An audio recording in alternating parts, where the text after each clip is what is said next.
dar início à oitava aula aberta virtual, promovida pela Licenciatura em Jornalismo do Instituto Superior Miguel Torga.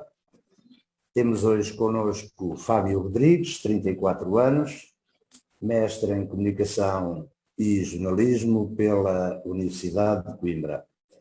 Fábio Rodrigues é redator principal desde 2015 da revista Fórum Estudante.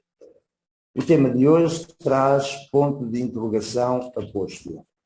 Jornalismo Z, vamos deitar a pirâmide. Nesta sessão vão estar em foco as especificidades da produção jornalística dirigida aos mais jovens, com destaque para a adequação aos padrões de consumo mediático da geração Z e geração Alfa. Nesse sentido, serão também apresentadas e debatidas algumas das potencialidades de suportes jornalísticos emergentes, como o podcast ou o vídeo infográfico. Agradeço a presença de todos, um obrigado especial ao nosso convidado, a quem passo a palavra para uma apresentação inicial. Muito bem. Muito boa tarde a todos. Antes de mais, muito obrigado pelo convite. É com muito prazer que estou aqui e espero que possamos ter uma conversa interessante sobre este tema de potencialidades para o jornalismo quando falamos da comunicação em específico com gerações mais jovens, que é o público da revista Fórum Estudante, onde trabalho.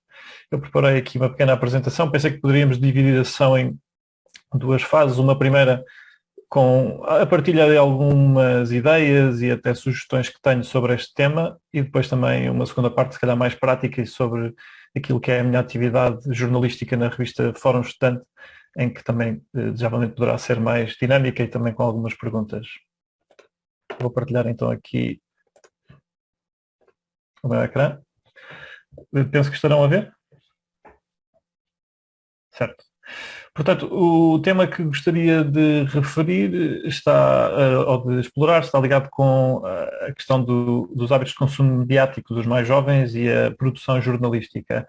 E a maneira como relacionei estes dois temas envolve dois conceitos, essencialmente. Por um lado, podemos ver neste pequeno título, Jornalismo Z é uma alusão àquela que será a geração dos estudantes universitários hoje em dia, a geração Z, também conhecida como os Zoomers, que nasceram a partir de meados da década de 90 até 2010, e também aquela que é, na verdade, o público-alvo da revista Fórum Estudante. A revista Fórum Estudante é, sobretudo, distribuída nas escolas secundárias, agora com a circulação impressa interrompida devido à pandemia, mas continua a ser esse o público principal. E também, à medida que os anos vão passando, as gerações vão mudando, o público fica o mesmo, portanto, daqui a pouco tempo será a geração alfa o público principal da Fórum Estudante. A questão da produção jornalística diz respeito à segunda parte do título, à questão de deitar a pirâmide. Esta é uma referência à pirâmide invertida, que é a técnica jornalística ou redatorial que é bem conhecida, que apresenta algumas vantagens, algumas também limitações e que nesta apresentação, essencialmente, irei apresentar um modelo alternativo à pirâmide invertida que permite explorar algumas das potencialidades do jornalismo multimédia, mais do que sugestões, são tendências que se verificam atualmente, algumas delas praticadas pela revista Fórum Estudante. Eu achei que também seria interessante acrescentar algumas, até exemplos internacionais daquilo que se faz nesse sentido. E, portanto, eu iria começar por referir essencialmente a questão da construção da pirâmide. Portanto, achei que poderia ser interessante começar com a dimensão da pirâmide invertida e a justificação tecnológica que existe para esta pirâmide invertida, porque a partir do momento em que o jornalismo se insere no meio, como é o ciberespaço, começam a haver o contexto muda completamente. Quando pensamos na pirâmide invertida, que é a técnica jornalística que consiste em focar o mais importante primeiro e organizar a informação em blocos decrescentes de interesse, existem duas razões que estão na base desta construção e que são duas razões relacionadas com limitações tecnológicas, de alguma maneira, ou se não limitações, pelo menos características. Por um lado, uma das histórias que normalmente é referida quanto à criação da pirâmide invertida tem a ver, é uma razão histórica que se relaciona com as comunicações de telégrafo precárias, nomeadamente na Guerra Civil Americana, em meados do século XIX, em que os correspondentes tinham a prática, eram, na verdade, instruídos para passarem a informação mais importante primeiro, porque a ligação poderia cair a qualquer momento e assim salvaguardava-se que o mais relevante estaria do lado da redação. Por outro lado, a limitação mediática, quando falamos do texto, é bastante claro isso, não é? Tem a ver com o facto do meio limitar de alguma maneira o produto jornalístico, no sentido, por exemplo, da imprensa escrita, isso é bastante claro. O tamanho do texto, o número de páginas disponível, acaba por ser indiscutivelmente uma das marcas daquilo que será a produção jornalística e torna importante a hierarquização da informação. Ainda que aqui se coloquem esta dimensão se coloque do ponto de vista da limitação, acho que é importante realçar que não é de todo um ataque à pirâmide invertida. E acho que é importante destacar que a pirâmide invertida tem e continua a ter uma relevância muito grande naquilo que é a atividade jornalística, desde logo porque é uma espécie de exercício base da atividade jornalística enquanto sintetização e interpretação daquilo que é a realidade. É também uma organização bastante natural da comunicação, não só na atividade jornalística, mas até num diálogo é fácil imaginar que o mais importante surge primeiro, e também acaba por ter curiosamente, neste ambiente web, acaba por ter uma função ainda mais importante num espaço em que existe uma grande concorrência pela atenção, não é? Em que existem muitos estímulos. Utilizar a pirâmide invertida é muitas vezes a maneira de estabelecer uma relação comunicativa eficaz e sucinta com o leitor, e isso vê-se, por exemplo, na maior parte dos artigos que são publicados digitalmente, em que normalmente hoje em dia há uma grande aposta no superlead, que normalmente surge imediatamente a seguir ao título e que cumpre exatamente esta função de contextualizar imediatamente o texto e servir um pouco de teaser para aquilo que virá a seguir. Quanto à questão tecnológica, existe aqui, de facto, algumas limitações com este modelo. Há de facto um entrave à criatividade, ou seja, podem ser propiciadas algumas abordagens semelhantes e, por outro lado, por sua vez, limitadas a algumas abordagens diferenciadas para o mesmo tema. Também uniformiza, de alguma maneira, a relação que o leitor ou o consumidor tem com o produto mediático. E aqui, se calhar, a parte fundamental estará, pelo menos nesta apresentação, naquilo que é o foco desta apresentação, está mesmo na questão do potencial de utilização dos meios digitais. Como vimos, a pirâmide invertida surge num contexto tecnológico bastante específico e o hipertexto, numa primeira fase, hoje em dia, os meios multimediáticos mudam bastante o paradigma e apresentam um conjunto de potencialidades que poderão vir a ser exploradas. E é isso que vamos ver agora na segunda parte desta apresentação. Antes disso, eu queria só destacar que esta relação, ou esta alusão à geração Z, aos Zoomers, também acho que deve sempre ser entendida com algum cuidado. Acho que não vale a pena traçar grandes padrões de comportamento olhando para a etiqueta de uma geração. Eu acho que a utilização do Z, neste caso, acaba por aludir a uma tendência que é um pouco intergeracional, porque não é só a geração Z, os estudantes de hoje em dia, que mudaram os seus hábitos de consumo. Acho que qualquer um de nós, quando olha para aquilo que é a sua maneira de interagir, nomeadamente com produtos jornalísticos, sente que hoje em dia o faz de maneira bastante diferente. E, portanto, queria só deixar esta ressalva porque, às vezes, quando se fala deste tipo de gerações e de rótulos, acaba por ser um bocadinho condescendente. Basta pensar naqueles títulos de como lidar com millennials ou coisas assim do género que acabam por ser um bocadinho limitadas na abordagem. Portanto, aqui o caso é mais das potencialidades que este meio oferece e assumir que esse meio criou, na verdade, um leitor diferente, um leitor ativo e um leitor que quer, de alguma maneira, construir também o seu próprio caminho dentro daquilo que é o cosmos mediático que está à sua volta. Feita esta pequena introdução sobre a pirâmide invertida, passamos então para a questão da pirâmide deitada. O que é afinal a pirâmide deitada? Estamos a falar de um modelo que será alternativo, de alguma maneira, à pirâmide invertida, mas que, na verdade, é complementar. Portanto, como dizia há pouco, a pirâmide invertida é uma parte essencial do exercício jornalístico, não pode ser completamente removida. E quando falamos de pirâmide deitada, falamos das primeiras experiências que houveram quando se falou em jornalismo digital ou no jornalismo ligado ao hipertexto. Foram sobretudo investigações feitas no final dos anos 90 e no início do século XXI, em que no início começou a imaginar-se que o esquema da pirâmide invertida poderia ser reimaginado no sentido de serem criados blocos de texto que permitissem ao leitor viajar e criar o seu próprio percurso. Isto foi a primeira concepção, a primeira teoria que foi criada sobre o assunto, que depois foi aprofundada, e essa é, de resto, a investigação que dá origem ao título desta apresentação, por João Canavilhas, que é um investigador da Universidade da Beira Interior, que é especializado nestas áreas e tem vários trabalhos publicados nestas áreas do ciberjornalismo, como se dizia no virado milénio, ou jornalismo digital, e ele é que apresenta esta questão da pirâmide deitada. Antes disso, Nielsen, por exemplo, a investigação de Nielsen em 2003 referia um pouco na linha do que eu dizia, da separação do texto em blocos de hipertexto na peça jornalística como um conjunto de pirâmides flutuando no ciberespaço, que é uma imagem um pouco de ficção científica, mas que faz sentido perante aquilo que eu referia, portanto, a divisão do texto em vários textos fragmentados. Depois há outros modelos também curiosos, como por exemplo este do Mário Garcia, que enfim é mais por curiosidade que eu coloco, acho que ele tem alguns problemas na sua abordagem.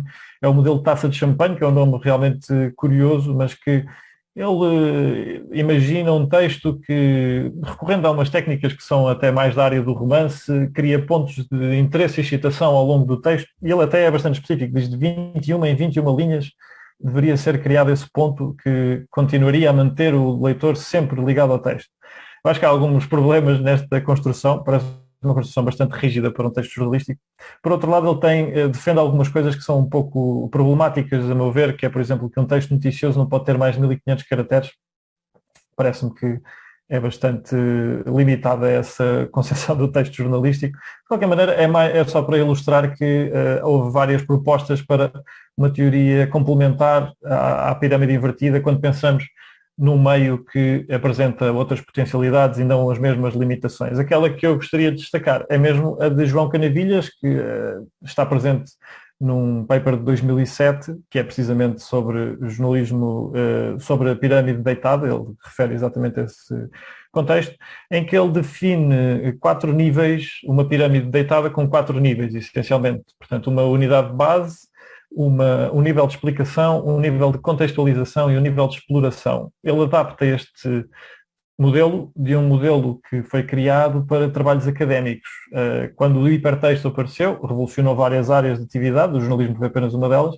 Uma delas foi a própria investigação científica e académica, e este modelo original que João Canavilhas adaptou ou propôs adaptar ao jornalismo previa exatamente a divisão de 4 camadas para um texto académico. Ou seja, o que esse modelo defendia seria que existiriam diferentes níveis com diferentes objetivos, e é isso que vamos então explorar agora na próxima fase. A adaptação de Canavilhas ao jornalismo diz respeito, portanto, à divisão daquilo que seria o lead tradicional e o esquema da pirâmide invertida na divisão em 4 camadas. Também, mais uma vez, a unidade base, que ele define com 4 perguntas, o que, o quem, o quando e o onde. A seguir, o nível de exploração, o como e o porquê. Depois, uma divisão e uma fragmentação no nível de contextualização, em que existem peças que explicam cada uma, ou que aprofundam, aliás, cada uma destas perguntas iniciais do lead. E depois, o nível de exploração, que remete o leitor ou o consumidor para normalmente elementos externos à notícia, que podem ser literalmente externos, ou seja, referências de outros sites, mas também de arquivo. E aqui é uma coisa que se tem observado bastante hoje em dia, na maior parte das publicações online, é bastante habitual ter os artigos relacionados no fundo e remeter para artigos antigos sobre o mesmo tema. Ele define estes 4 níveis a partir desse modelo de trabalhos académicos. Eu acho que aqui o modelo mais interessante para explorar, ou a camada mais interessante para explorar, tendo em conta aquilo que são as características hoje em dia do jornalismo multimédia, é mesmo o nível de contextualização, porque parece-me que é onde grande parte dos grupos de média estão a apostar neste momento. E se olharmos para aquilo que Canavilhas diz em específico sobre o nível de contextualização, conseguimos chegar a essa conclusão facilmente. Ele diz que no nível de contextualização é oferecida mais informação, em formato textual, vídeo, som ou infografia animada sobre cada um dos Ws. E aqui, por um lado, esta questão multimediática está muito conotada ou ligada a esta questão do nível de contextualização. E quando olhamos hoje em dia para um produto jornalístico tradicional, vemos muito isto acontecer nos portais informativos online. Basta-nos pensar, por exemplo, uma notícia de atualidade a que surgem associadas notícias centradas em cada uma destas perguntas. Se pensarmos, por exemplo, numa notícia de atualidade em que existe um protagonista, pode haver uma entrevista a esse protagonista que aparece nos artigos relacionados ou em caixa de destaque. Por exemplo, se a ação onde se passa a notícia de atualidade, se o local da ação onde se passa a notícia de atualidade for importante, poderemos ter uma reportagem sobre esse mesmo local. Por exemplo, acontece muitas vezes, se for uma notícia sobre uma fábrica, se for uma notícia sobre um estádio, sobre um espaço que seja importante para a ação. E aqui acho que um dos temas mais emergentes deste tipo de conteúdos é mesmo o porquê os jornais e meios de comunicação em geral têm apostado muito nesta recapitulação daquilo que é o tema que está em discussão. Portanto, aparece uma notícia de atualidade e o nível de contextualização surge aqui com aquilo que antigamente não se fazia tanto, mas que hoje em dia é praticamente quase banal, que é ver tudo o que precisa de saber sobre este determinado tema, uma espécie de recapitulação sobre um tema que permita ao leitor, no fundo, também situar-se perante aquilo que é a atualidade da notícia. Isto é algo que, claro, que na pirâmide invertida seria impossível, porque estamos a fazer informação sobre o mais relevante que aconteceu naquele momento e que, lá está, o jornalismo multimédia, ou os meios digitais acabam por... multimédia não, os meios digitais acabam por possibilitar. Sobre a multimédia, o João Canavilhas refere então a estes 4 formatos que hoje em dia observamos são cada vez mais cruzados e cada vez mais utilizados para fazer peças de jornalismo e cada vez mais numa espécie de, precisamente, cruzamento ou de uma espécie de rede que recorre a cada um destes formatos. Acho que dois dos que estão neste momento a ter mais notoriedade serão o som e a infografia, mas o vídeo e o texto ocupam sempre um lugar especial.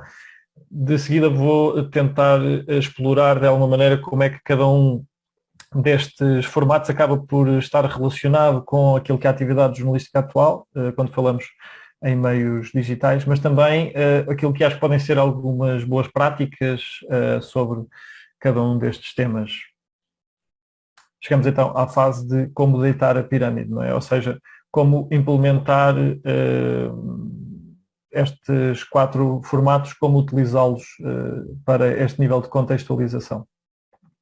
Começando pelo texto, que será, ou é, certamente, o meio mais utilizado pela revista Fórum Estudante, acho que há algumas vertentes que fazem hoje, são hoje realidade na vida da maior parte dos jornalistas, e que têm a ver precisamente com estas mudanças nos hábitos de consumo, não só do leitor mais ativo, mas também com a forma como hoje em dia lemos, não é? E por isso, por exemplo, a preocupação com a utilização de, por exemplo, na Fórum Estudante em específico, a utilização de frases e parágrafos relativamente curtos que evitem a criação de grandes manchas de texto, é algo que normalmente estamos bastante sensíveis por sentirmos que não é o tipo de conteúdo que cada vez mais as gerações mais jovens tenham por hábito consumir. Isto não quer dizer que o conteúdo não possa ser aprofundado, é simplesmente uma questão de layout, não tem a ver com a própria abordagem do texto, tem a ver mais com a forma como a informação é organizada. E a mesma coisa para este segundo elemento, que é a utilização de elementos embedded, portanto este símbolo é o símbolo do código, que simboliza isso mesmo, ou seja, partir o texto com outros elementos que muitas vezes são externos à notícia, mas que a complementam. É muito habitual ver redes sociais, há muitas notícias hoje em dia que são construídas com base em tweets, por exemplo, que é uma coisa que não acontecia há 15 anos, certamente, que não havia Twitter, de resto. Portanto, usar redes sociais para complementar, usar outros artigos de arquivo, lá está no tal nível de exploração, usar outras plataformas de vídeo, vídeos do YouTube, do Vimeo, do Dailymotion até, e, por exemplo, a questão de fotogalerias, no fundo, tudo o que sejam elementos multimediáticos que possam conferir, como se costuma dizer, mais dinâmico ao texto, do ponto de vista de quebrar a mancha de texto principal. Depois, outra das questões que acho que está cada vez mais presente é também a utilização de técnicas de otimização SEO. Os grandes grupos terão certamente especialistas nestas áreas que se dedicam simplesmente a trabalhar este tema. Em casos como a revista Fórum Estante, em que a equipa é mais reduzida, acabam por ser os próprios jornalistas que têm esta preocupação, que pode parecer uma preocupação até não muito nobre, comparada com aquilo que é o exercício jornalístico, não é? Estar aqui preocupado com o que é que o Google pensa sobre o nosso artigo, mas se pensarmos que a grande parte hoje em dia do tráfego é gerado a partir de motores de busca, e isso tem sido uma tendência crescente, acaba por ser, no fundo, levar a informação relevante às pessoas que a procuram. Portanto, é uma preocupação que acaba por ser legítima. Acho que não deve condicionar demasiado a construção do texto, não devemos fazer um texto a pensar nestas regras, mas fazer a otimização acho que é importante. E nesse sentido, algumas regras podem ser cumpridas e podemos falar mais em detalhe de seguida, se quiserem. Mas há três, essencialmente, que acho que são importantes. A utilização de metadescrições, portanto, que é a informação que não está disponível para o utilizador, mas que o Google ou os robôs do Google conseguem ir pescar, literalmente. Isto significa, por exemplo, que uma imagem tenha uma metadescrição, que o artigo tenha uma metadescrição. Quando é metadescrição, no fundo, é um texto que surge anexado ao artigo, que não é visível para o leitor, mas que explica o que é que com o que é que estamos a lidar. Outra das questões tem a ver com a utilização de entretítulos, não literalmente entretítulos, mas a utilização de diferentes tipos de, como se chamam tecnicamente, headings, que é uma coisa que pode parecer um detalhe, mas que tem grande impacto, e também a questão dos links, que o Google recompensa muito. Falamos do Google, falo do Google porque é de facto o maior motor de busca, que recompensa muito a existência de links internos, ou seja, que o artigo remeta para outras páginas do próprio site e, sobretudo, isto é uma questão que está fora do controle do jornalista, mas que acaba por ser muito valorizada, que é links externos, ou seja, o link da notícia aparecer linkado em outros locais. Isto, enfim, não é uma preocupação do jornalista, mas é sempre bom saber que acaba por ser uma das tendências fundamentais hoje em dia. Aliás, há toda uma economia hoje em dia de publicidade digital, de espaços online e de portais online, em que existem propostas, muitas vezes quase indecentes, de criarem-se conteúdos só porque têm hiperligações que interessam para subir no SEO. É bastante habitual ver propostas dessas de grupos que muitas vezes internacionais, porque o interesse desses grupos não é tanto que o artigo seja lido, parece um pouco estranho, mas é a realidade hoje em dia. Não interessa tanto a essa pessoa que está a comprar a publicidade que esse artigo seja lido, o que lhe interessa é que apareça lá um link que o Google consiga, no fundo, bonificar esse link. E se for um site que o Google tem como um site de notícias, é uma bonificação ainda maior. Portanto, por isso é que existe essa procura por parte desses grupos de, no fundo, de publicidade digital para fazer esse tipo de publicidade, que na verdade nem é bem publicidade, é uma questão mesmo técnica e que afasta-se completamente daquilo que seria a área editorial. Depois temos aqui uma questão também com os títulos. É curioso ver a evolução dos títulos ao longo dos anos, se pensarmos, por exemplo, que hoje em dia o ponto final é uma presença bastante comum num título, que seria impensável há 20 anos, não é? Hoje em dia contam-se muitos títulos com pontos finais que, na verdade, funcionam como um antetítulo, que não é um antetítulo porque está dentro do título, mas é habitual ver, por exemplo, Covid-19 ponto, novas vacinas chegam para a semana, e quem diz Covid-19 diz praticamente todos os temas que possam estar no imaginário dos portugueses. A ideia aqui é simples, é dar o destaque ao antetítulo para, na verdade, funcionar como uma chamada de atenção. Isto é uma coisa que não se via, não é, há uns tempos, e que cada vez mais é comum. Seja, tecnicamente, seja um ponto final, seja dois pontos, também se vê, mas o ponto final é cada vez mais utilizado, e temos muitos exemplos desses. A Covid é um exemplo recente, mas sempre que há um caso, digamos assim, que está na esfera mediática, podemos pensar, tancos, ponto, qualquer coisa que será passível de aparecer num título com ponto final a seguir. Depois, há também uma questão relacionada com a interseção de géneros, que é algo que já aludi no texto, que é no fundo, a utilização de vários géneros jornalísticos para tratar o mesmo tema é algo que também se observa muito hoje em dia, que tem a ver com esta questão. Temos uma notícia de atualidade que é complementada com uma entrevista e com um perfil sobre um dos protagonistas, com uma reportagem sobre um dos locais. No fundo, ter uma abordagem completa e que, no fundo, resulte naqueles tais blocos que permitam, no nível de contextualização ao leitor, criar o seu próprio caminho dentro do texto. A experiência de João Canavilhas envolvia, ou a investigação de João Canavilhas envolvia uma experiência com os seus estudantes, os estudantes da UBI, e ele chegou a algumas conclusões interessantes, como, por exemplo, apenas 11% das pessoas seguiram exatamente a mesma rota dentro de um cosmos que ele criou de notícias, no fundo, de blocos de hipertexto que falavam sobre o mesmo assunto.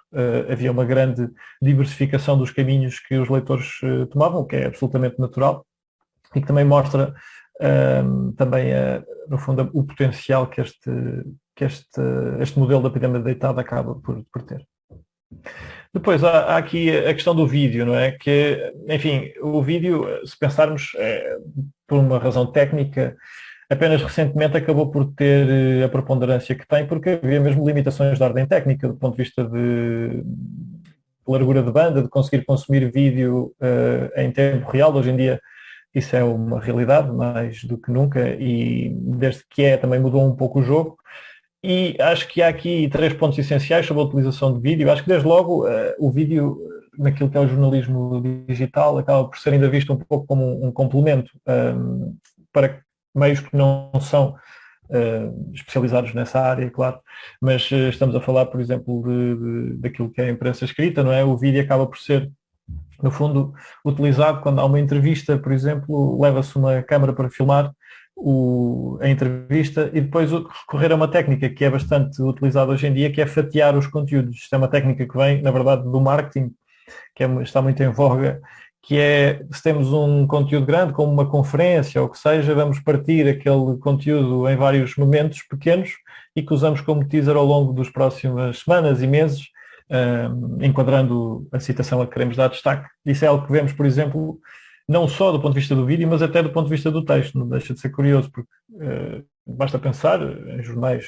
até jornais de referência, que fazem uma entrevista importante e que partem essa entrevista em 4 ou 5 entrevistas diferentes, que é uma coisa que não era uma realidade há algum tempo. Esta ideia de fatiar os conteúdos acho que também está muito presente e a lógica é simples, não é? Por um lado, para além de permitir esta tal segmentação das pessoas seguirem os títulos que mais gostam, também acaba por gerar mais hits, que é uma realidade. O mercado de hits é muito competitivo e tem sido uma preocupação cada vez mais dos grupos de média, e é isso que também temos observado. O vídeo também tem tido algumas utilizações inovadoras. Eu, falando do público, lembro, por exemplo, dos vídeos 360, que foi uma experiência bastante interessante, e esta ideia do vídeo como complemento de forma não tradicional, não é? Vemos às vezes vídeo utilizado, mas não com propriamente uma triangulação normal de câmara, jornalista entrevistado. O que acontece muitas vezes é uns momentos sem mediação, muitas vezes sem ter voz jornalística, ou uma entrevista em que o entrevistado fala diretamente para a câmara, ou seja, acaba por reinventar um pouco aquilo que são as regras daquilo que é o jornalismo televisivo tradicional, digamos assim, para aplicá-lo aqui à realidade digital. O vídeo, acho que só para terminar, também tem uma questão interessante, que é um detalhe, mas o vídeo hoje em dia aparece como notícia, muitas vezes, elemento fundador da notícia. Há notícias que surgem só porque houve um vídeo que é notícia, que é uma coisa que também se tem visto cada vez mais com a proliferação de conteúdos vídeo que assistimos, nomeadamente nas redes sociais. Depois chegamos aqui àquele que eu acho que é um dos meios mais interessantes e emergentes naquilo que é esta camada de diversificação de conteúdos ligada à contextualização na pirâmide deitada, que são os podcasts. Eu acho que apresentam várias mais-valias para aquilo que é a atividade jornalística, não só a atividade jornalística tradicional, mas também para outro tipo de fins. O podcast acho que tem 4 utilizações fundamentais quando pensamos em média e pensamos em jornalismo. Há claramente esta questão da contextualização, do aprofundamento da notícia. Vemos isto em vários meios, nacionais e internacionais. Temos, por exemplo, acho que o exemplo mais conhecido mundialmente será o Daily, do New York Times, o The Daily, em que essencialmente o editor do New York Times apresenta esse programa sempre, todos os dias, e escolhe um tema que esteja na ordem do dia para aprofundar. É algo que hoje em dia se vê muito os grupos de média fazerem. Temos também o Today in Focus, do The Guardian, um também que é interessante é o Global News Podcast da BBC, que aprofunda um tema em específico de política internacional, muitas vezes até de coisas que não estão propriamente na ordem do dia.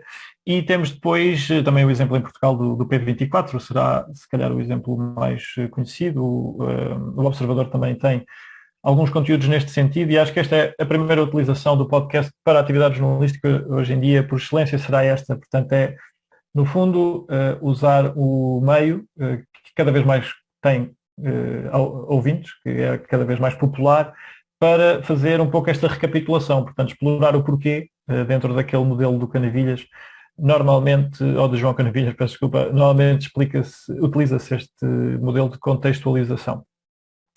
Depois temos a questão da reportagem mais tradicional, também há podcasts que se destinam e que se centram exatamente nisto, ou seja, em que o formato, o podcast é a peça principal da investigação jornalística. Isto vê-se, por exemplo, há exemplos muito felizes, como por exemplo o retrato narrado da revista Piauí, que acho que é um exclusivo Spotify e que acompanha um pouco a carreira e a vida de Jair Bolsonaro, que é uma investigação, digamos, long form neste formato podcast. Temos também outros exemplos, como, por exemplo, a National Public Radio americana tem um programa que é o Embedded, cujo abordagem é exatamente, vamos escolher um tema que esteja nas notícias, mas que não tenha sido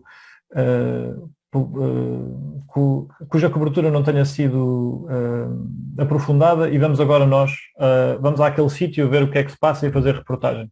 Acho que é um formato bastante interessante. A pessoa que dirige este Embedded é uma das, digamos, grandes figuras do podcasting jornalístico hoje em dia. Também criou outros produtos como o This American Life e também o Serial, que foi talvez um dos primeiros sucessos.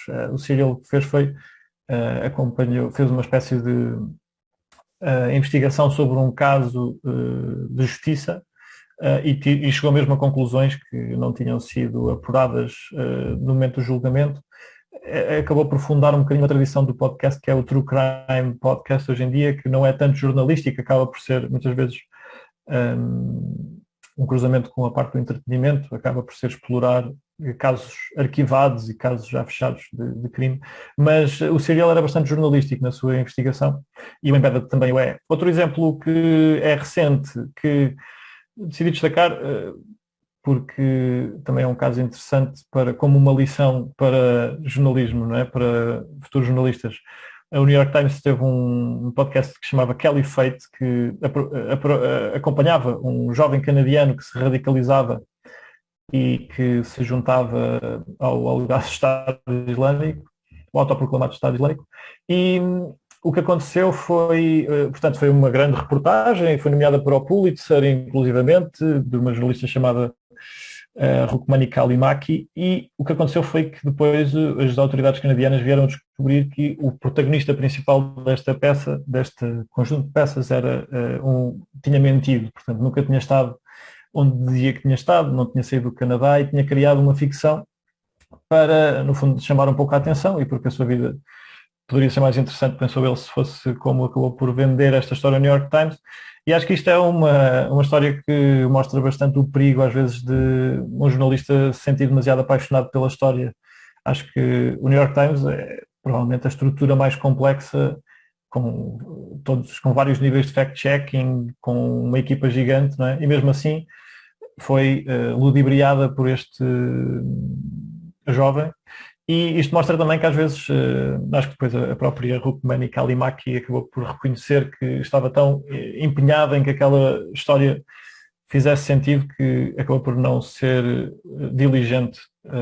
Acaba por ser um exemplo interessante de como é importante manter às vezes a atenção, não é? Em Portugal também temos o exemplo, por exemplo, do Interruptor, que também faz reportagem, e este é a segunda categoria, diria assim, de podcasts ligados a jornalismo. Depois há uma outra categoria que é uma espécie de meta-discurso, ou seja, uma discussão sobre o jornalismo. Isto, acho que para quem gostar de jornalismo e quem quiser seguir esta atividade, é bastante útil ouvir este tipo de podcast, porque, na verdade, levantam-se questões muito pertinentes, atuais. Há, por exemplo, alguns que eu gosto especialmente. O The Media Show da BBC é bastante bom, fala sobre muitas questões éticas que se colocam hoje aos jornalistas, também questões tecnológicas, algumas das questões que já referimos aqui e outras. De facto, é um programa bastante bom. Depois temos o On The Media, que é da WNYC, que também é sobre este tema de falar sobre média, falar sobre o que é a realidade. Este aqui é sobretudo centrado na realidade norte-americana, mas dada a predominância que hoje em dia tem naquilo que é o nosso consumo, acho que também é interessante acompanhar, não é? E este é apresentado por duas pessoas que, entretanto, se tornaram bastante conhecidas, a Brooke Gladstone e o Bob Garfield, que hoje em dia são uma espécie de gurus dos média americanos. Este programa acabou mesmo por ter bastante sucesso. É um exemplo de sucesso, digamos, dentro desta categoria de podcasts sobre reflexão jornalística. Há também um outro que é mais técnico, suponho, do Reuters Institute for the Study of Journalism, que também acaba por ser interessante, aqui sim, mais centrado na prática jornalística em si. Portanto, acho que são excelentes pistas que são dadas nestes podcasts sobre a atividade de um jornalista. Depois temos, ainda por fim, um quarto tipo de podcast que eu acho que é interessante, porque acaba por dar uma voz ao jornalista e uma oportunidade que normalmente, ao longo dos anos, penso que o jornalista não terá, os jornalistas e as jornalistas não terão tido à sua disposição.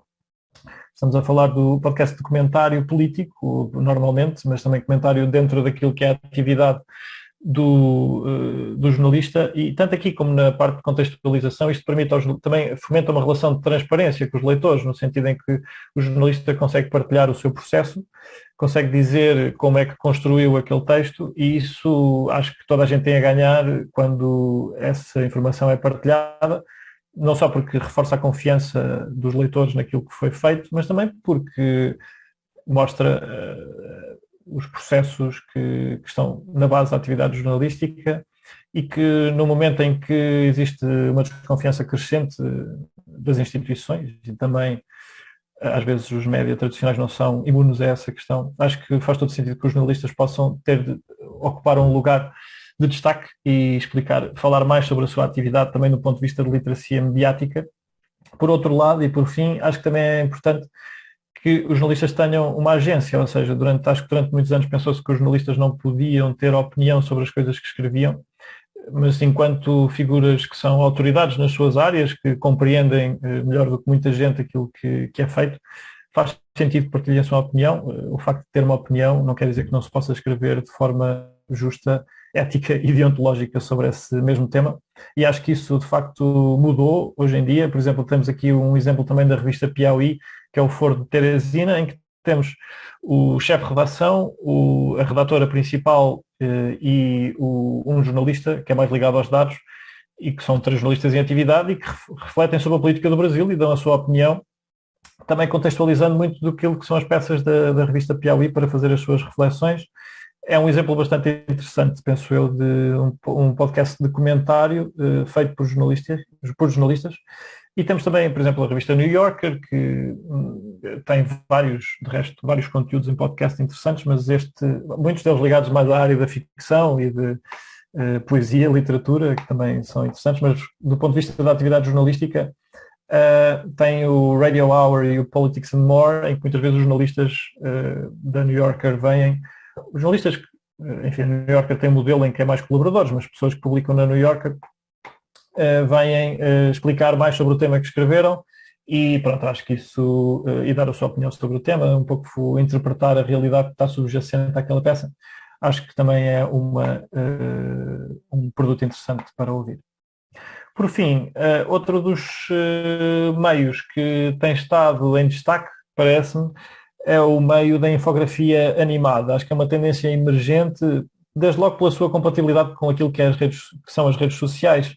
Basta-nos pensar que a ideia de uma infografia animada, por exemplo, é que é possível consumir aquele produto sem ouvir, que é logo uma grande vantagem, maior parte das vezes, e não é só a geração Z, nem a geração Alpha, nem a geração Y, a maior parte das vezes as pessoas estão sem fones a fazer scroll sobre qualquer coisa e não conseguem ouvir, e então a infografia animada tem esta vantagem, não é?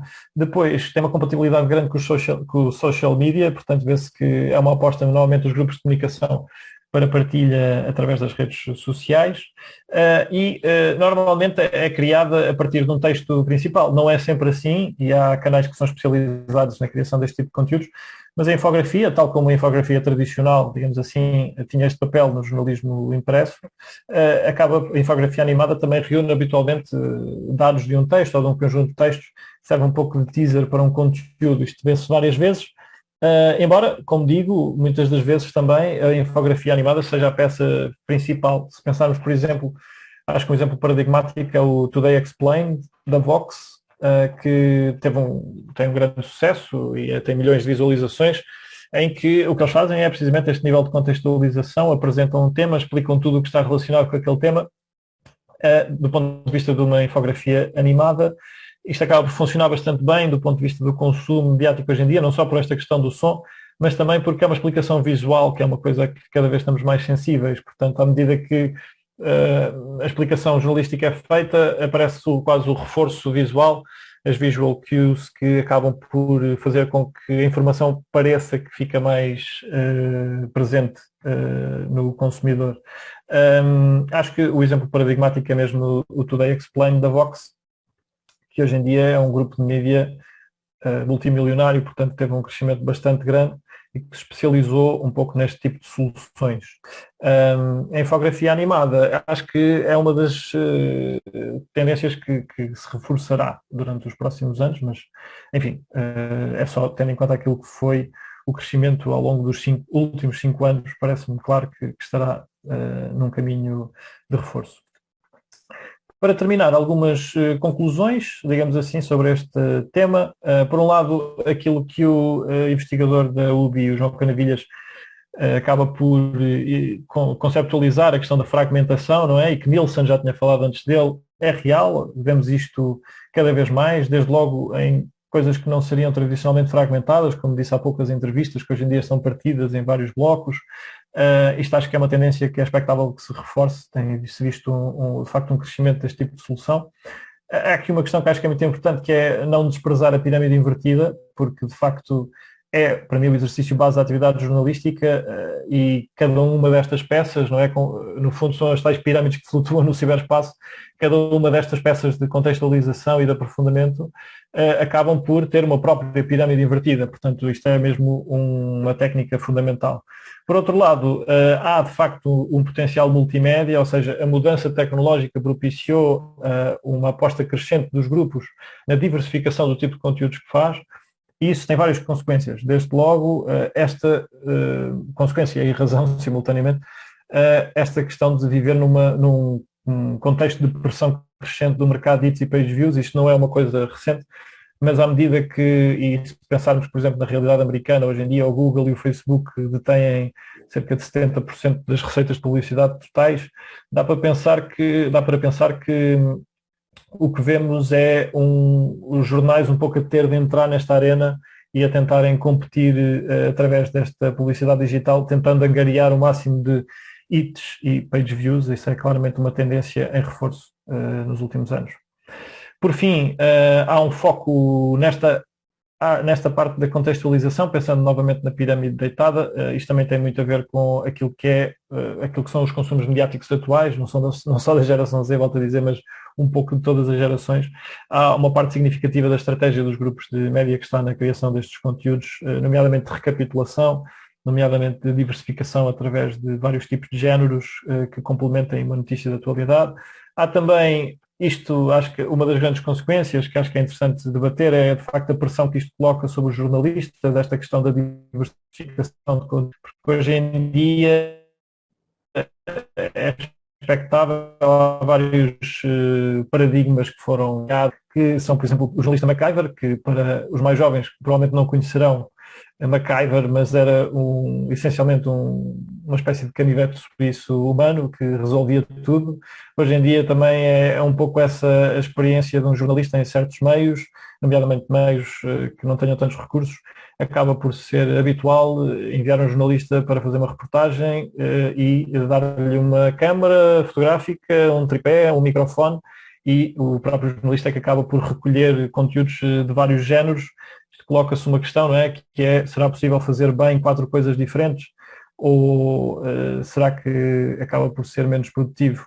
Enfim, é a discussão que está na base deste paradigma. Outra dos conceitos que é usado é o jornalista backpack, portanto é o jornalista que chega ao local de reportagem com uma mochila gigante cheia de parafernália de vídeo, áudio, multimédia, etc. Isto de facto é uma realidade, de facto há uma pressão maior sobre os jornalistas para fazer este tipo de conteúdos.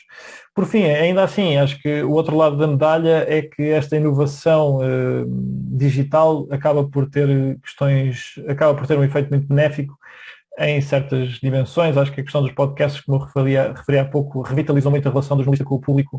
A questão do jornalista conseguir, hoje em dia, ter quase uma audiência própria e ter a sua própria ou seja, partilhar a sua própria prática, dar-lhe uma agência e condições para criar o seu próprio público, alguma independência também, se quisermos pensar nisso, eventualmente, e também condições para que possa ter uma interpretação mais aprofundada do mundo, que não é mais do que o principal objetivo de qualquer atividade jornalística. Essencialmente era isto que queria partilhar convosco. Acho que agora, na segunda parte, podemos tentar relacionar algumas destas coisas com a revista Fórum Estudante e com aquela que tem sido a minha experiência na comunicação com os mais jovens, essencialmente.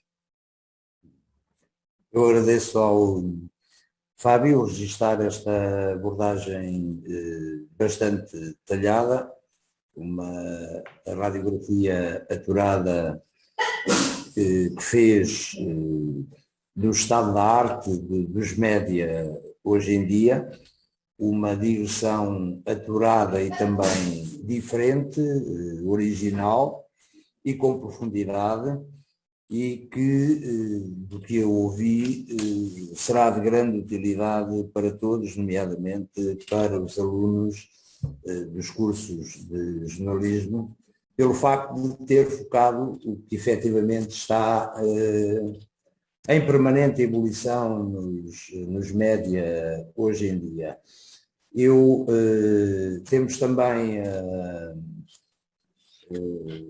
falar da Fórum Estudante, dessa experiência. Vou agora então partilhar. Só para situar, portanto, o Fábio Rodrigues, no início, é o redator principal da revista Fórum Estudante, na qual trabalha, com a qual colabora desde 2015, portanto já vai para 6 anos, fazendo uma digressão pela homepage, como o Fábio agora está a mostrar. Uma coisa que se nota é que, sendo um produto vocacionado para um alvo, para um target específico, mas que me dá a ideia de ser bastante poderoso. Por exemplo, eu aquilo que eu chamo NUSMAs, portanto chamam categorias, só nessas categorias eu encontrei 61, o que é bastante, e se depois formos para as subcategorias, ultrapassamos as 100, que dá a ideia de um portal bastante bujudo. Não sei se o Fábio quer dizer alguma coisa. De todo modo, ainda antes de voltarmos de entrarmos então na Fórum Estudante, peço de voltarmos um pouco atrás. Acho que, e para quem não está dentro, mas assim de uma forma rápida, o Fábio falou bastante da geração Z, temos agora também a geração Alfa, não é? Que está aí a aparecer, mas poder explicar um bocadinho, por exemplo, uma das coisas que eu perguntava, que eu colocava em relação, e isso pode levar o Fábio a fazer essa direção também em relação às outras gerações, Uhum. É esta questão. Portanto, neste caso específico e noutros, Uhum. mesmo para quem tem consciência de que está a trabalhar para um determinado público-alvo, acontece que no caso os da geração Z, portanto, são os millennials, certo? Uhum. Nasceram entre. Não, portanto, a geração Z ou os Zoomers serão aqueles que são hoje em dia estudantes do ensino superior, nasceram entre o meados do século 90, do século 90, peço desculpa, da década de 90 e a primeira década do século 21. Os Y são os millennials, que será aquela em que eu me insiro. Não é? Hoje em dia são, de facto, tipificações que estão muito na moda. Não é? Os millennials serão nascidos durante a década de 80 até meados de 90. E pronto, depois para trás ainda temos os baby boomers, etc. Boomers, E etc. temos portanto, agora os alfas, serão os próximos clientes da Forestante, os próximos leitores da Forestante nasceram a partir de 2010, portanto, deverão São chegar ao ensino secundário daqui a 4, 5 anos. 5 anos. A questão que eu coloco, logo a começar, é essa.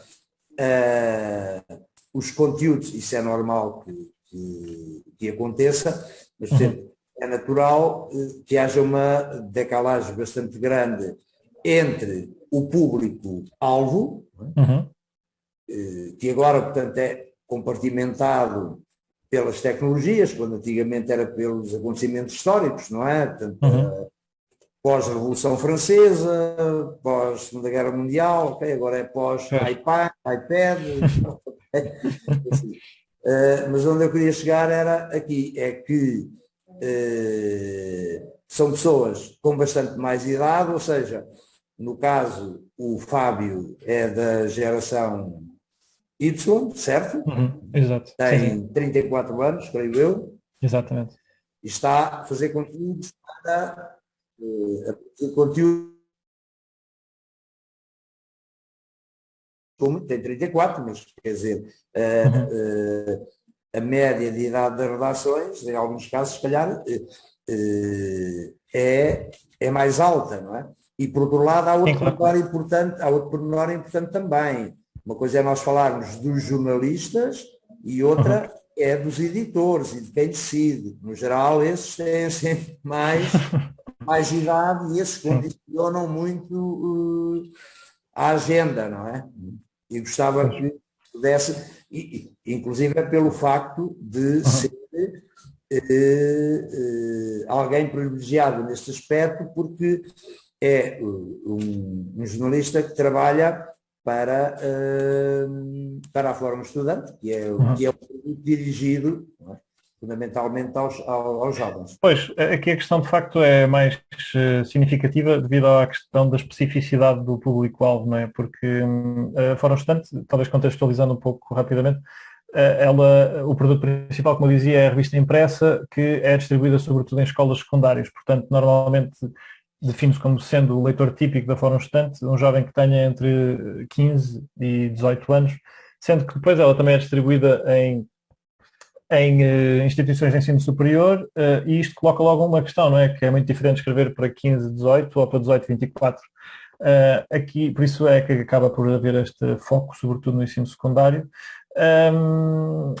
Mas a questão também realmente é essa, é que, como eu dizia há pouco, os leitores da Fórum continuam a ter a mesma idade, e nós é que vamos envelhecendo, não é? Deste lado do papel.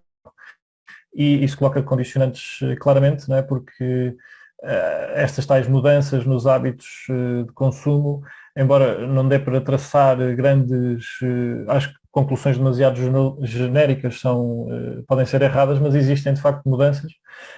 Nós tentamos estar atentos a isso. A Fórum, por exemplo, tem uma rede de embaixadores, ou seja, de representantes da revista dentro das escolas secundárias, cuja função é também funcionar um bocadinho como um focus group, não é? De reagirem sobre os conteúdos que a Fórum publica, o que é que poderia ser feito de forma diferente. É bastante habitual, por exemplo, enviarmos-lhes propostas de capa e eles escolherem qual é que acham mais interessante para aquele tema. Essa E eu rede às de vezes fico mesmo. embaixadores, essa rede de Como? embaixadores, tanto é Uhum.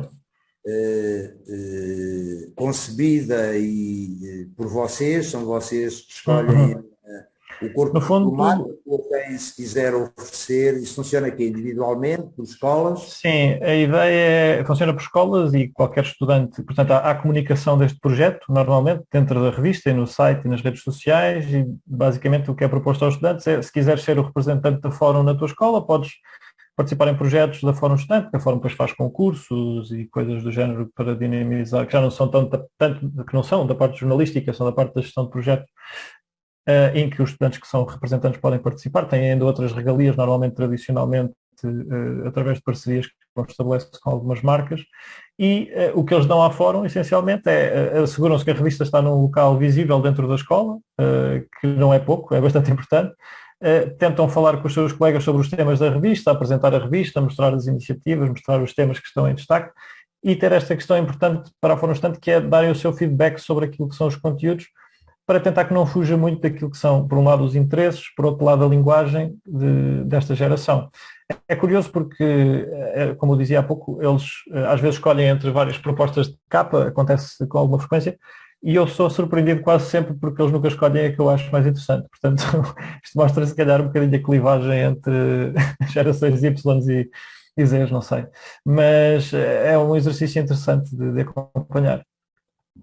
E é para os estudantes do ensino secundário, portanto, não para o ensino Exato. superior, é isso? Exato. Portanto, a lógica é, este programa é promovido, não é? E diz aos estudantes que queres ser o representante na tua escola. Isto quer dizer que se já houver um representante naquela escola, normalmente não pode haver um segundo. Essencialmente é isso.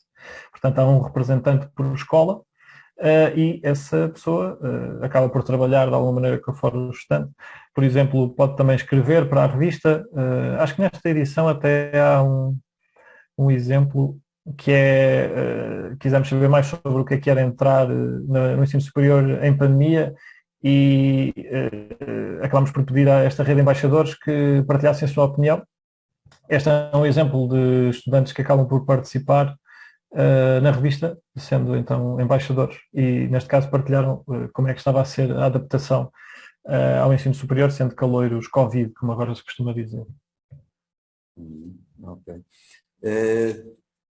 Temos o site, temos o papel, ainda sai, portanto, a Fórum Estudante começou fundamentalmente no papel, não é? Como é que as coisas estão? Acho que houve uma interrupção. Sim, portanto, tradicionalmente o grupo Fórum, o Press Fórum, que é o grupo que tem a Fórum Estudante, era especializado em publicações impressas, chegou a ter um portfólio bastante diversificado, tinha a revista Fórum Estudante, um jornal que era o Fórum Ambiente, que tinha periodicidade semanal, tinha outras revistas também direcionadas até a outros públicos, não só os jovens e os estudantes.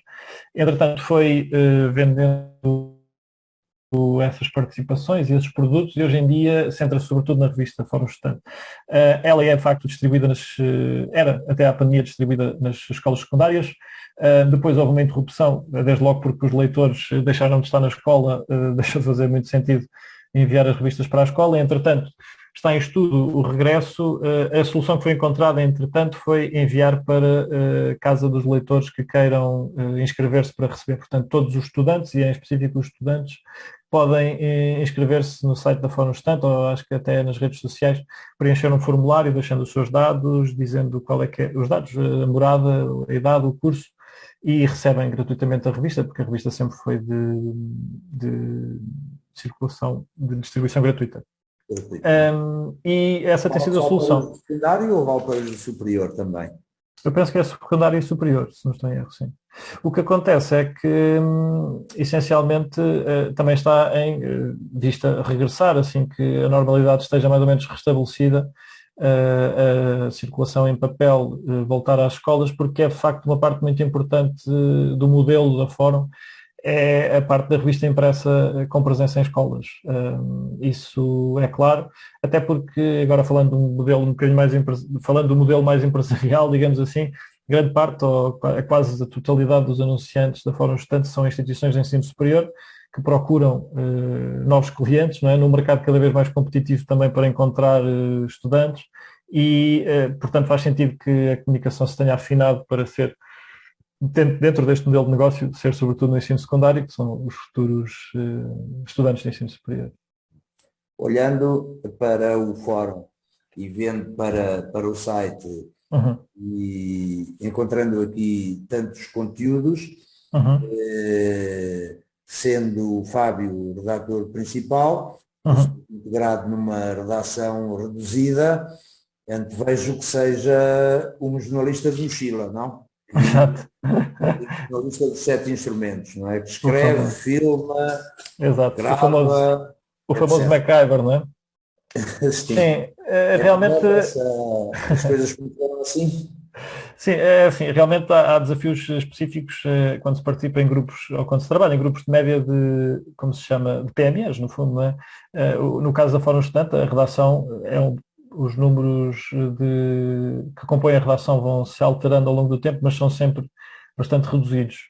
E tendo em conta estes conteúdos que referi, as tais 60 categorias, é de facto um desafio, por vezes ter de preencher com qualidade e sem comprometer a qualidade do trabalho todas estas categorias, não é? E todos estes conteúdos, porque a Fórum, para além da revista mensal, ainda tem publicações específicas para, por exemplo, o Guia Prático do Estudante, que já publica há mais de 20 anos, tem o Guia do Primeiro Emprego, que é para estudantes finalistas, agora vai ter uma nova publicação, que é o Guia do Voluntariado Estudantil, que é centrado para voluntariado e estudantes, tem também o guia das pós-graduações, ou seja, há muitas publicações, há muitos conteúdos para fazer, e há também esta questão que é a pressão multimédia, que é, como diz, a questão do backpack. Eu acabo por exemplo, na minha experiência, não sou eu que filmo, a Fórum tem uma equipa a que recorre para esse tipo de conteúdos, mas depois acabo por ser eu a editar, ou seja, também estou envolvido na produção destes conteúdos multimédia, e isso é uma realidade, de facto, cada vez mais presente e inevitável. Como eu dizia há pouco, por exemplo, recentemente tive uma entrevista em que, lá está, mais uma vez, foi uma equipa de vídeo, para depois fatiar esse vídeo em vários momentos que servirão para, naquele caso, uma espécie de teaser da entrevista, também de teaser da publicação, ou seja, acaba por ser uma realidade desta questão de complexificação do trabalho do jornalista e também da maior pressão que existe para a criação de conteúdos em várias plataformas.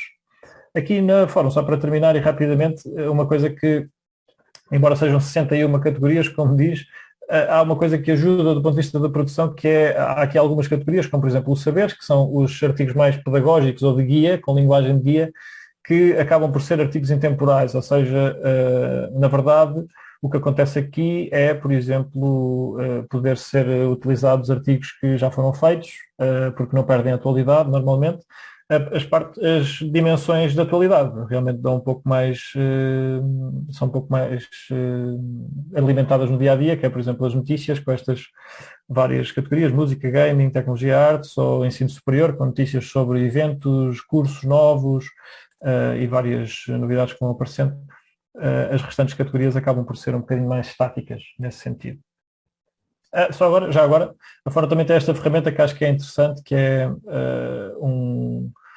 uma plataforma para pesquisa de cursos, já que é alimentada anualmente pelas instituições de ensino superior, em que podemos saber mais sobre os cursos, as médias,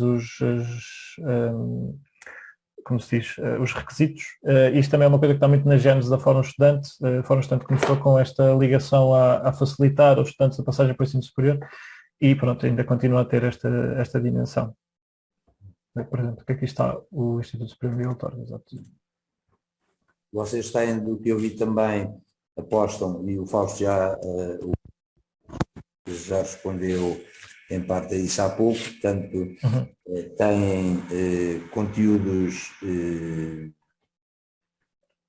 patrocinados, não é? O público de reportagens, aquilo que eu vi, fundamentalmente em relação ao ensino superior, não é? Daquilo que funciona assim, não é?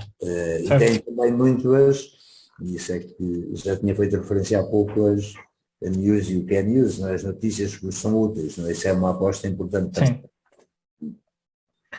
Sim, no fundo há a linha editorial divide-se em dois tipos de conteúdos, não é? Portanto, a atualidade, em que se é diversificada, né, entre entrevistas, reportagens, perfil, etc.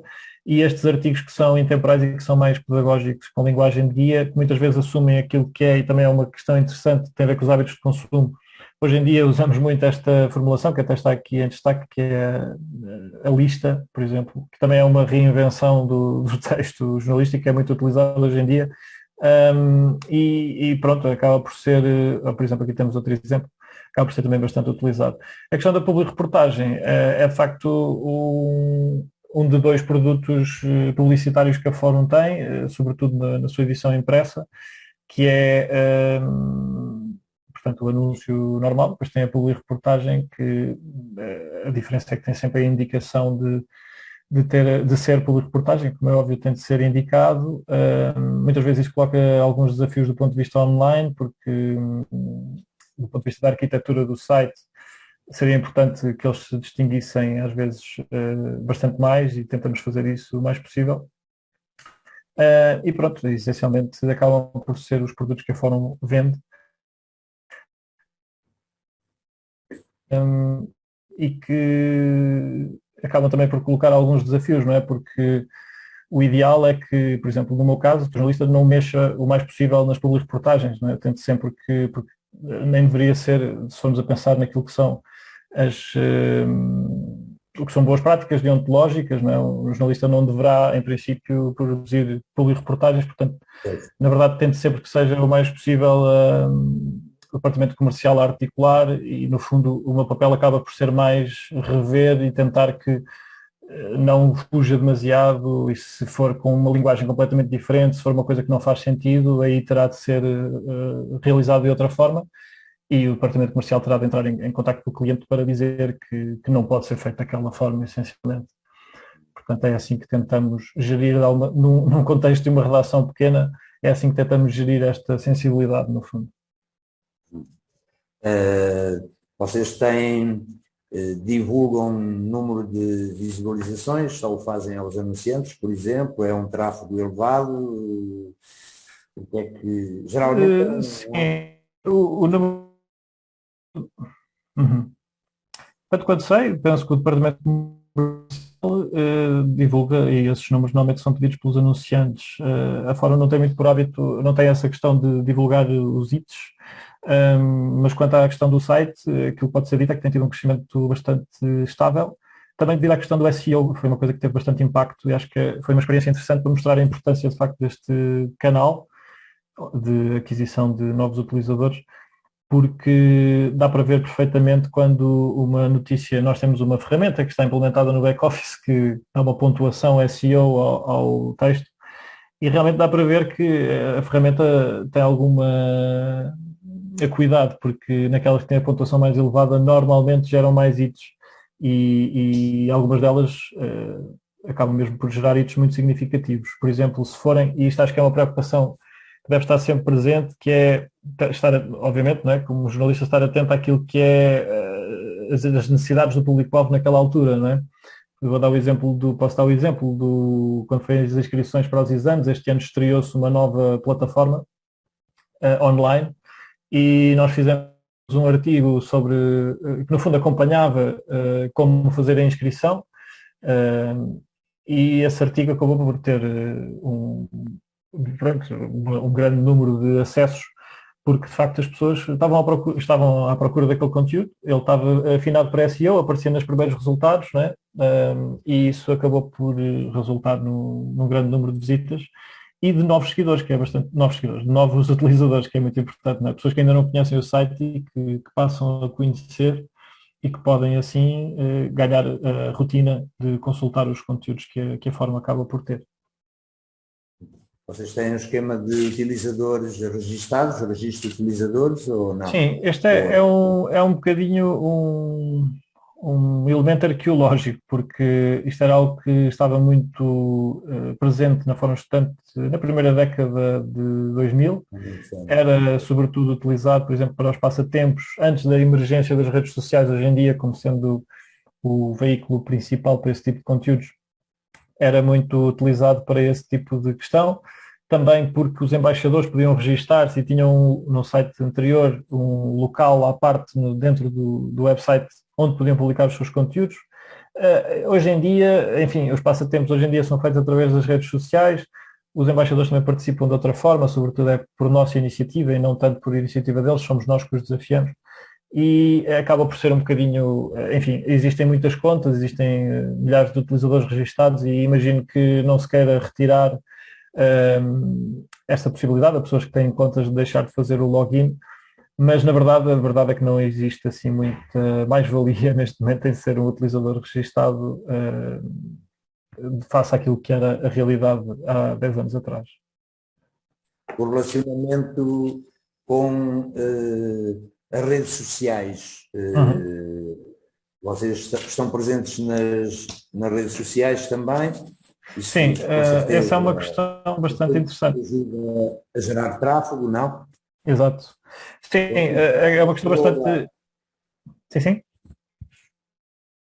Não ouvi porque estava em cortes. Estava a perguntar se vocês estão presentes nas redes sociais, de certeza que potencia tráfego também para o vosso portal, mas ao mesmo tempo, se calhar também rouba alguma da atenção, não é? Que as pessoas estão hoje muito presentes nas redes sociais e é importante estar nas plataformas, nas principais plataformas, não é?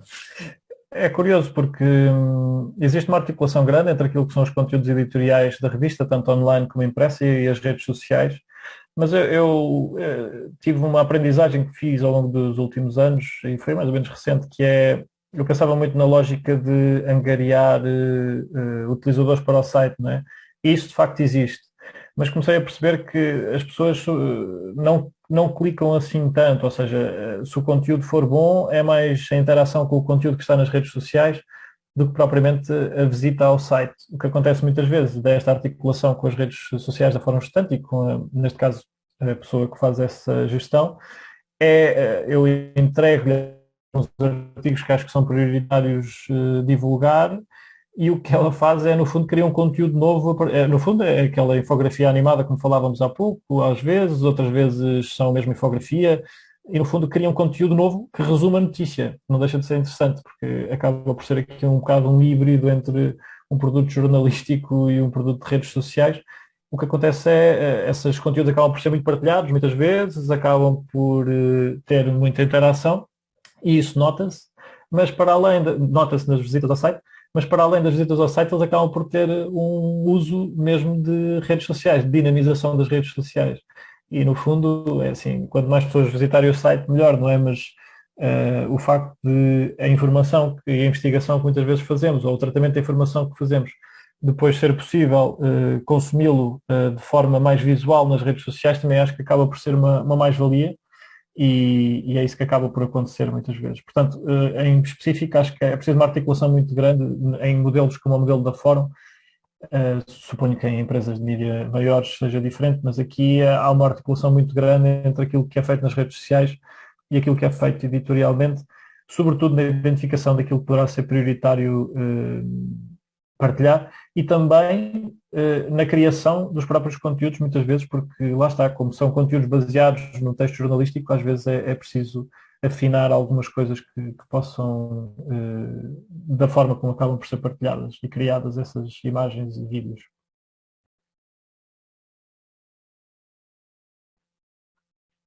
Acho que é mesmo, acho que. Bem, de qualquer forma, eu posso falar um bocadinho sobre a história da Fórum Estudantes, suponho, porque a revista faz 30 anos este ano, portanto acaba por ser uma data importante, não é? Começou em 91, teve um projeto que a tornou muito conhecida na altura, que foi o projeto Lusitânia Expresso, que foi uma iniciativa de solidariedade com o povo timorense, que levou estudantes de vários países num ferryboat até à costa timorense, acabou por ser muito importante nessa fase para a revista, e depois, ao longo dos anos, foi construindo esses diferentes meios e hoje em dia basicamente está centrada nesta comunicação com os estudantes do secundário. Tem a parte da revista e depois tem a parte dos projetos que é um pouco separada, são um pouco separadas. A parte dos projetos que tem a ver com esses concursos, projetos de literacia, que acabam também por garantir a sustentabilidade da forma estudante. Okay.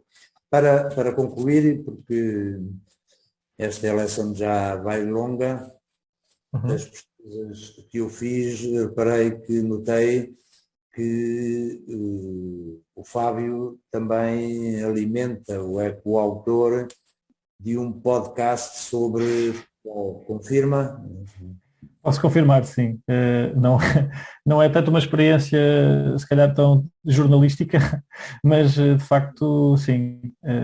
Como eu dizia, acho que o podcast é um meio que me tem entusiasmado bastante e sim, decidi juntamente com um antigo colega de faculdade criar um podcast sobre futebol chamado Bancada do Peão, que essencialmente se propõe a olhar para o futebol, a falar sobre futebol, sobre ângulos que normalmente não são presentes, ou que não estão presentes nos canais convencionais que falam sobre futebol. Um bocadinho a imagem da Bancada do Peão, não é, que olhava para o futebol a partir de um outro ângulo, normalmente em pé. Aqui também olhamos para o futebol a partir de outro ângulo, falamos de coisas como as celebrações mais interessantes da história do futebol português, ou histórias de árbitros, a carreira de árbitros, né? Também treinadores adjuntos. No fundo, olhamos para os protagonistas que possam ser personagens secundárias e tentamos dar a conhecer um bocadinho mais sobre essa parte do jogo também. E tem sido uma experiência positiva, gratificante? Bastante, bastante. Acho que, por exemplo, na Fórum Estante não trabalho muito com o produto áudio, ou seja, com esta parte ligada especificamente aos podcasts, tem sido bastante interessante porque é uma área que eu sempre gostei bastante. E pronto, há alguma liberdade, enfim, acaba por ser um produto mais de entretenimento, embora tenha aqui alguma questão de investigação e de jornalismo, mas é sobretudo uma conversa entre dois amigos sobre aquilo que mais gostam no futebol. E nesta altura também de pandemia, em que nos vimos separados, acabou por ser também uma forma de nos mantermos em companhia um do outro e de arranjar coisas interessantes para nos rirmos um bocadinho. Como é que os interessados chegam à bancada do Essa é Peão? uma boa questão. Portanto, Bancada do Peão está aqui, podem encontrar no Spotify, e nos principais tocadores de podcast, como dizem os brasileiros. E pronto, temos aqui... Sim, no iTunes, no SoundCloud e no Spotify. Pronto, tem aqui alguns exemplos, não é? Aqui dedicamos a jogadores conhecidos pela sua agressividade no desarme, celebrações, árbitros. É um bocadinho um olhar diferente para o futebol. Numa altura em que o futebol está tão presente, falar de algumas coisas que normalmente acabam por não ocupar o espaço mediático tradicional. Ok. Não sei se alguém quer colocar alguma questão? Acho que não. Eu agradeço então ao Fábio Rodrigues ter estado presente nesta eleição, que depois será colocado, portanto, o vídeo depois será colocado no YouTube, a exemplo das outras 7. Fábio, muito obrigado. E obrigado eu pela oportunidade. A todos os que estiveram presentes. Boa tarde, então.